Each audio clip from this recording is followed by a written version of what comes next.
Oranje are through to the semi-finals of Euro 2024, and they did it in they had to make that, it had to be a comeback. They had to make a comeback. Turkiye played their part as well. We need to give a big shout out to Turkiye for just being impressive. I think they had 3 wins in this entire tournament, making it all the way to the quarterfinals. And yeah, they just the final hurdle when they faced the Netherlands. One thing that really helped them in the last game is that after going 1-0 up, the game script for this one was almost similar. Going 1-0 up, then they had a very good chance to make it 2-0, which actually there were 2 good chances. There was the Ada Güler free kick that hit the post, and then there was the one where I can't remember who took the shot, and then Wout Weghorst was there to actually just get the ball before the striker. I think there was Cenk Tosun, there was someone else up front. No, Cenk hadn't come in yet, but there was someone else up front who almost got the ball, and they get that, they slot it in, it's 2-0. He did so well. And then if he misses that as well, and because he caught the striker, it would be a penalty. But he caught him after clearing the ball, so that's fine. So no penalty there. So I feel like those 2 instances, those were like the key moments in the game that would have completely changed from a Netherlands perspective, even from a Turkiye perspective, because they will have completely changed the outcome of this game or even just how this game ended.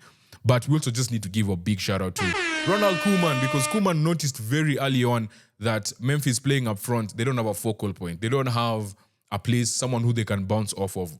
And Weghorst came on and gave them great energy. Again, the 2 quarterfinals today have been, the coaches have played a big part. Again, tournament football is about, you just need to be, you don't have to be amazing on your day. You just need to do need to do good things well, and you need to do the basics well. Like, you just need to be good at the basics, basically. That's what I'm trying to say. And don't overthink things, and you need to be prepared, which is what we've seen with Koeman. Because once he brought Weghorst on, like, everything is now going through him. He's making runs, and the thing with Weghorst, he normally comes with so much energy. He wants to fight everyone, like fight in a good way, in the sense of aerial battles. He wants to win every aerial battle. He wants to beat everyone to every ball. And I think, and also it allows Cody Gakpo to now move a bit wider and create a bit more of width. And yeah, that was basically it. Again, Turkey, very dangerous on set pieces. They get their goal 10 minutes, just 10 minutes before halftime. Akaidin, who now came on because Mary Demiral missed this game after he got suspended for making some political gestures. UEFA and their rules. So yeah, he was suspended for this game. So Akaidin was in. Abdul Karim, I think, was in as well. They were playing, the 2 of them were playing at centre back. For me, one person that has really stood out in this tournament, like Kadiolu, for me, that kid is going somewhere. The left back for Turkey, he is so good, bro. Like, why is this kid so good? Kadiolu has been amazing in this tournament. He's definitely one to watch out for the future. He's just solid. I'd say the weakest point of his game is obviously his aerial ability. He's not that strong when it comes to 50-50s aerially, but anything on the ground, he's so smart. He inverts well. He can use both feet. There are times when, let's say he's on the left wing, he'll definitely use his left leg and try and make that pass. But if he cuts in, he automatically switches. In his head, he switches to his right leg. And he's very comfortable with it. You wouldn't know he's left-footed.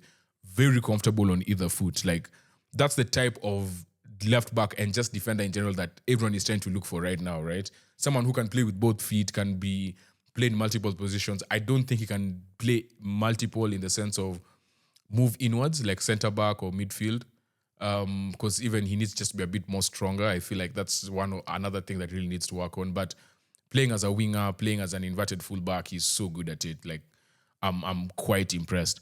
So obviously they scored from that. Then going into halftime, it was 1-0 to Turkey. The Güler free kick that hit the post, actually Verbruggen gets a very, very good touch on it, but the ref gives a goal kick instead of a corner.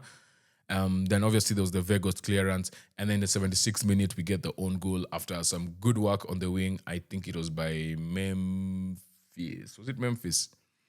I think it was Memphis on the wing. So the cross comes in, and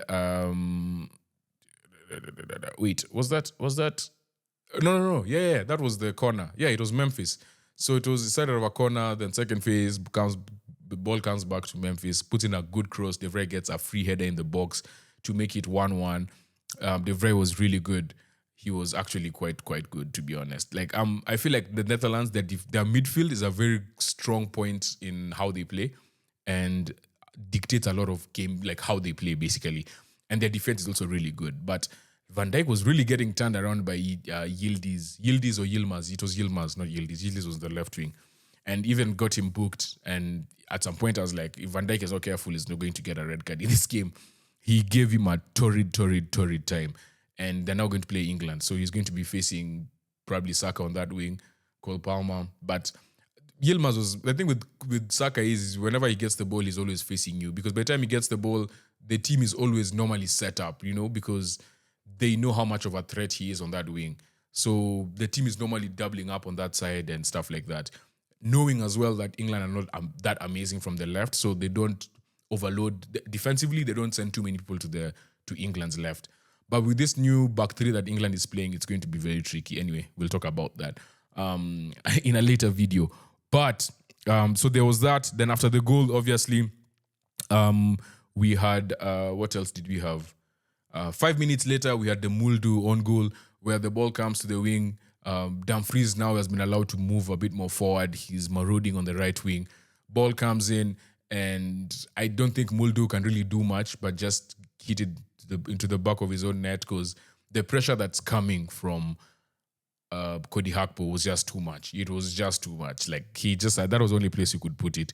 And then from there on, though, just three big moments in this game. There was the Mickey van de Ven who had just come on. I keep saying, if this boy was not a Spurs fan, or player rather, I would have been a big fan of his if he was not a Spurs player. But Mickey van de Ven came on, had an amazing block. De Vrij also had an amazing block, literally in the same sequence. It was a Van de Ven block, then Turkey recycled the ball. They come back to come and shoot now from the right wing, and De Vrij clears and goes off for a corner. Then in the 91st minute, we had a moment and a half. If you guys watched Turkiye against Austria, the Turkiye goalkeeper had one of the best saves of the tournament, Met Gunok. He had one of the best saves of the tournament, because that save basically ensured Austria didn't go to extra time in that game. Amazing save in the rain. And this had almost the same impact. I think that save was just a bit better, but it was a coincidence that it was happening against Turkey. And Verbruggen's save was just, my goodness. Like, it's the thing is, okay, I get it was close to him, but it's the moment of the game. And you've been under so much pressure. So you're like the last line after so many blocks from Van de Ven, from De Vrij, from the Vegos clearance. So like this is like the sixth or seventh chance that Turkey are getting. And you managed to save it. And literally that is what saved this game, like for the Dutch. Lastly, I feel like they really lost control of this game towards the end. And for me, that's a bit of a concern. But for some reason, they just find a way to win games. Koeman has just found a way to win games. Other than the Austria game, where I just feel like he got a lot wrong, especially in the last 10 minutes of the game. But also, it also came down to individual mistakes, like Van Dijk's mistake to put everyone on and let Sabitzer actually get a shot on goal. Literally have the whole Austrian forward onside and just kill your entire team, which was more of an individual mistake. But he made some mistakes in that game, and I feel like moving forward, I hope he's going to be better. The thing with him is he's not afraid to make changes, and he changes quick, and he has enough personnel to do things that are wild, right? So like when they brought out Renders, and they took out Renders, and who did they bring on for Renders?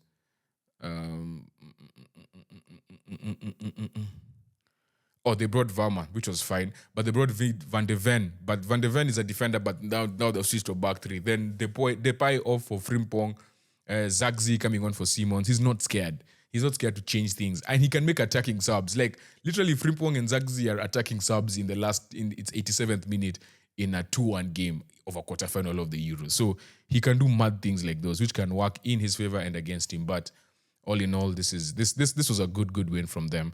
And yeah, now they move on to face England, and let's see how that goes. Peace.